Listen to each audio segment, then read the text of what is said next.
गुरुत्वाकर्षण के भाग 3 में बहुत बहुत स्वागत है आपका। आज मैं आपके बीच उपस्थित हूँ। गुरुत्वीय त्वरण के मान में कैसे परिवर्तन होते हैं इसके साथ। पिछले वीडियो में हमने गुरुत्वीय त्वरण के मान में जो बदलाव आते हैं पृथ्वी की सतह से h ऊंचाई पर जाने पर, इसको देखा था और पाया था कि पृथ्वी की सतह से h ऊंचाई पर गुरुत्वीय त्वरण GH कहने का सेंस है gravitational acceleration at h height from earth. पृथ्वी की सतह से h ऊंचाई पर इसका वैल्यू था, निकाल के हमने पीछे देखा था। एक बार फिर से डाल लेते हैं, याद रखने के लिए हमको है GH G1 + h/RE का होल स्क्वायर। इसको इसका विस्तार करेंगे तो G1 - 2h/RE। जहाँ यह जो G है वह पृथ्वी की सतह पर 45 डिग्री अक्षांश पर जो मानक गुरुत्वीय त्वरण है वो है G। वो आज हम देखते हैं D गहराई में जाएंगे तो पृथ्वी की सतह से जब हम गहराई में जाएंगे तो गुरुत्वीय त्वरण क्या होगा। ये पृथ्वी का सतह है, इसे इतनी गहराई पे जाएंगे तो G का जो वैल्यू होगा वह होता है GD G × 1 - D/RE। जहाँ D गहराई है, D गहराई है तो यह ध्यान में रखना है कि इसमें हमने देखा जब ऊंचाई पे जा रहे थे तो h/RE के 2 गुना घट रहा था 1 में से, और जब हम गहराई में जा रहे थे तो 1 में से D/RE घट रहा है। तो इससे एक बात स्पष्ट होता है कि पृथ्वी की सतह से ऊपर जाने पर भी, पृथ्वी की सतह से ऊपर जाएं या नीचे जाएं, पृथ्वी की सतह से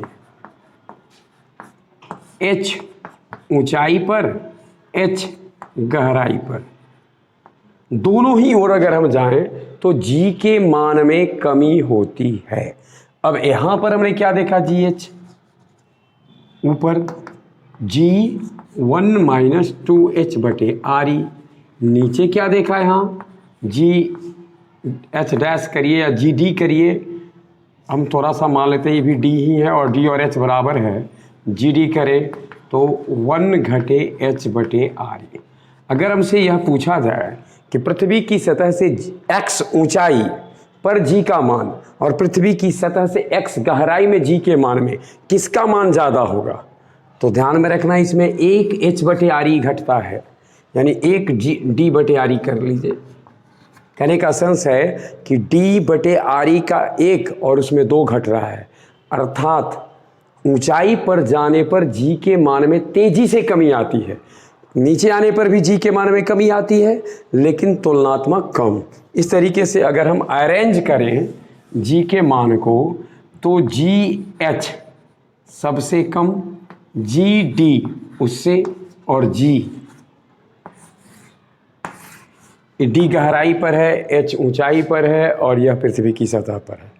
अब एक चीज़ सोचिए, पृथ्वी के केंद्र में चले जाएं, एकदम बिल्कुल जहां पृथ्वी का सेंटर है, तो पृथ्वी के सेंटर में जब हम चले जाएंगे तो D बराबर कितना हो जाएगा, RE। यानी पृथ्वी की त्रिज्या, पृथ्वी की सतह से चलते चलते चलते अगर हम इसके केंद्र पे चले आते तो यह डिस्टेंस हो जाता पृथ्वी की त्रिज्या के बराबर, D बराबर RE। वहाँ सोचिए कितना गुरुत्वीय त्वरण होगा, तो GD बराबर G1 - RE/RE, G1 - 1 G × 0 = 0। अर्थात पृथ्वी के केंद्र पर अगर हमसे कोई पूछे कि पृथ्वी के अंदर, पृथ्वी के केंद्र पर गुरुत्वीय त्वरण का मान कितना होता है, 0 होता है। तो पृथ्वी के केंद्र पर g का मान 0 होता है। ये परिवर्तन था G का पृथ्वी के सापेक्ष ऊपर जाने पर, पृथ्वी के पृष्ठ में नीचे आने पर, पृथ्वी के पृष्ठ से पृथ्वी की गहराई की ओर यात्रा करने पर। अब हम देखते हैं अक्षांश पर, अर्थात अगर ये पृथ्वी है, इसका ये इक्वेटर है, ये पोल है, तो इधर से जब हम पोल की ओर जाएंगे तो किस तरीके का परिवर्तन G के वैल्यू में आएगा, यानी G के मान में कैसा परिवर्तन होगा। तो ध्यान में रखना है हमको कि यह 2 चीज़ पर निर्भर करेगा, एक इसके अक्षांशीय स्थिति पर और दूसरा जो इस पे जो निर्भर करेगा वो है कोणीय वेग पर। तो थोड़ा सा एक नज़र हम डालते हैं, कोणीय वेग किसको कहते हैं।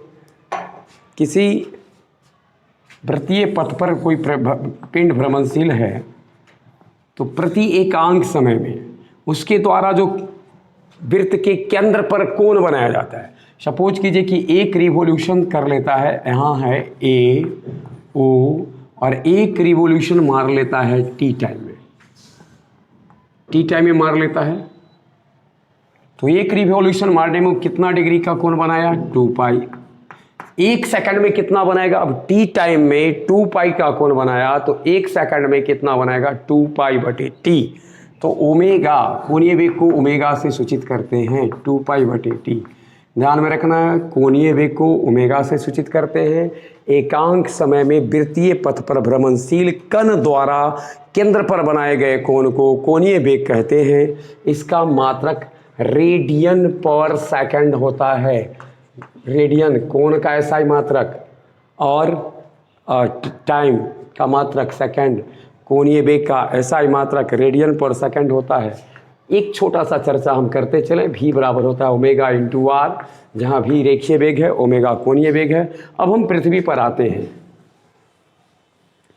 पृथ्वी का कोणीय वेग यहाँ से देख लें, पृथ्वी को ऐसे अगर हम घुमाएंगे तो यहाँ ध्यान में रखना है कि इसमें परिवर्तित होगा। लैम्डा हमने माना है अक्षांशीय कोण, यानी लैम्डा है अक्षांश, यानी ये तो 0 डिग्री अक्षांश है। यहाँ से कोई जो अक्षांश वृत्त है उसको लैम्डा माना है।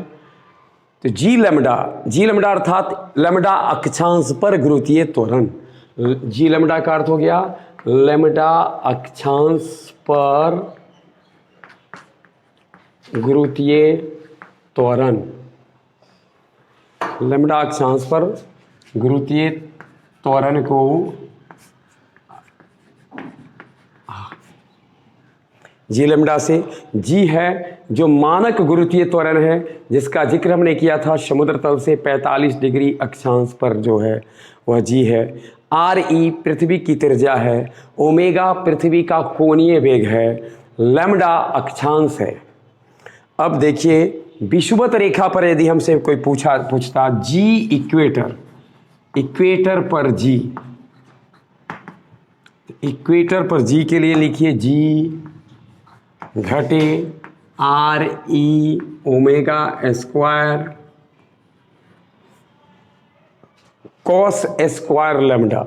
इक्वेटर पर लैम्डा का वैल्यू हो जाएगा 0, अर्थात चूंकि हम जानते हैं 0 डिग्री अक्षांश रेखा को कहते हैं हम विषुवत रेखा। तो कॉस स्क्वायर 0, कॉस 0 डिग्री का वैल्यू 1 से गुना कर दें तो G minus R E omega square, G equator.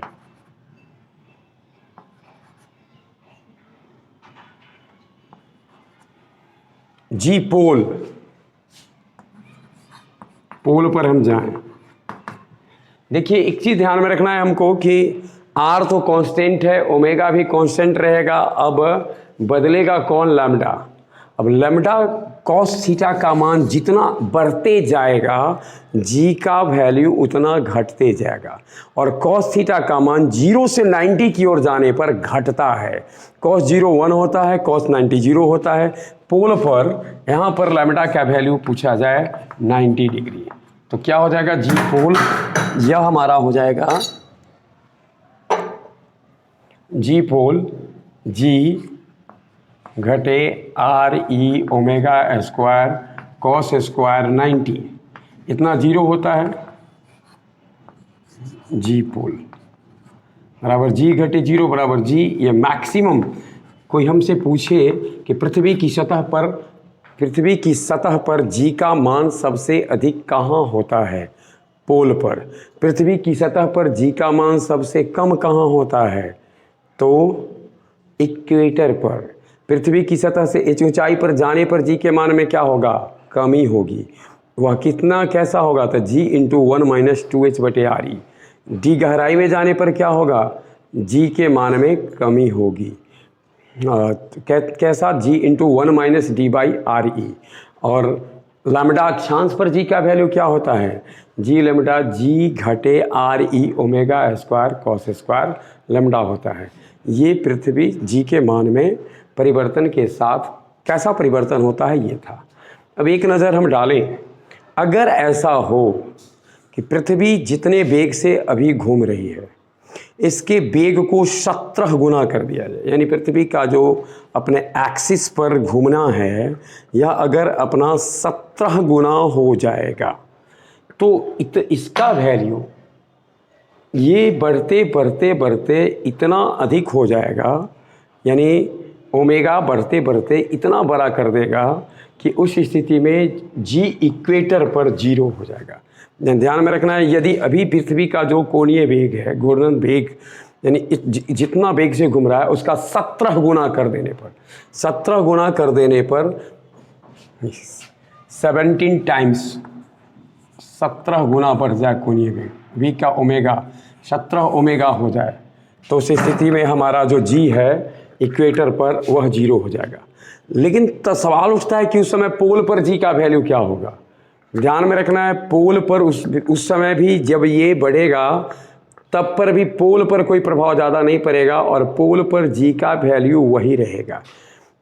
अब जिस समय इक्वेटर पर जी शून्य हो जाएगा, स्मॉल जी शून्य हो जाएगा, वेलोसिटी इसका कोणीय वेग 17 गुना कर दिया जाए तो दिन और रात की अवधि उस समय जो हमारा भी 24 घंटे का होता है वह 84 मिनट का हो जाएगा। ध्यान में रखना है, यानी पृथ्वी का कोणीय वेग अगर 17 गुना कर दिया जाए तो पृथ्वी के कोणीय वेग के 17 गुना करने पर होगा क्या? तो जी का वैल्यू इक्वेटर पर शून्य हो जाएगा, दिन और रात की अवधि 84 मिनट की हो जाएगी। एक और बात सोचें, पृथ्वी दो तरह से गति कर रही है, एक सूर्य के चारों तरफ घूम रही है, दूसरा अपने धुरी पर घूम रही है। सूर्य के चारों तरफ ये घूमना जारी रखे और अपनी धुरी पर नाचना बंद कर दे, अपनी धुरी पर नाचना बंद कर दे, इसका अर्थ ओमेगा 0। जनाई तो ओमेगा 0 हो गया तो आप सोचें कि उस स्थिति में इसका क्या होगा। जी लैम्डा अर्थात हर अक्षांश पर पृथ्वी की सतह पर प्रत्येक स्थान पर जी का मान बराबर हो जाएगा। यदि ऐसा क्वेश्चन पूछा जाता है कि यदि पृथ्वी अपनी अक्ष पर घूमना बंद कर दे तो जी का मान कहाँ में कैसा परिवर्तन होगा, तो अभी जो हम देखते हैं विषुवत रेखा पर कम, ध्रुव पर अधिक, ऐसा खत्म हो जाएगा। पृथ्वी के सतह पर सभी स्थानों पर जी का मान एक जैसा हो जाएगा। वहीं अगर ऐसा हुआ कि कहीं पृथ्वी के गति को, घूर्णन गति को 17 गुना बढ़ा दिया जाए तो उस स्थिति में क्या होगा, इक्वेटर पर जी का वैल्यू शून्य हो जाएगा और दिन और रात की अवधि महज 84 मिनट की रह जाएगी। क्योंकि हम जानते हैं पृथ्वी की घूर्णन गति के कारण दिन रात है और परिक्रमण गति के कारण वर्ष परिवर्तन होते हैं। ये था हमारा जी के मान में परिवर्तन। जी के मान के संबंध में कुछ तथ्य, एक बहुत आवश्यक जानकारी है जिसे हम जानते चलते हैं। ये पृथ्वी है जिसको अगर हम देखते हैं एक जैसी गोलीय दशा इसकी नहीं है, ध्रुवों पर थोड़ा चिपटी हुई है और बीच में थोड़ा फैली। तो विषुवत रेखा पर जो इसकी त्रिज्या है आर ई और ध्रुवीय त्रिज्या जो इसकी है आर पी, आर ई जो है आर ई घटे आर पी करेंगे तो 21 किलोमीटर का होता है। यानी हमसे अगर ये पूछा जाएगा पृथ्वी की ध्रुवीय त्रिज्या और पृथ्वी की विषुवतीय त्रिज्या में कितना का अंतर है, 21 किलोमीटर का अंतर है। तो भी हमने जैसे देखा भी कि जैसे जैसे हम विषुवत रेखा से इक्वेटर ध्रुव की ओर बढ़ते हैं वैसे वैसे जी के मान में कमी, जी ई जी पी अर्थात ध्रुव की ओर बढ़ते वैसे वैसे जी के मान में वृद्धि होती है, अर्थात ध्रुव पर ज़्यादा और विषुवत रेखा पर जी का मान कम है। कितना कम है कैसे जानेंगे, जी पी घटे जी ई ये जो होता है 1.8 सेंटीमीटर पर सेकंड स्क्वायर, अर्थात पोल पर जो गुरुत्वीय त्वरण है इक्वेटर के गुरुत्वीय त्वरण से 1.8 सेंटीमीटर प्रति सेकंड स्क्वायर अधिक होता है। ध्यान में रखना है, ऐसा परिवर्तन ऐसा इसलिए होता है क्योंकि पृथ्वी कि का जो कोणीय वेग है वो एक जैसा नहीं है, इसलिए इस तरीके की स्थिति, इसकी आकृति एक जैसी नहीं, इसकी त्रिज्या चेंज होते रहती है, इसलिए इस प्रकार की दशा इसका बहुत बहुत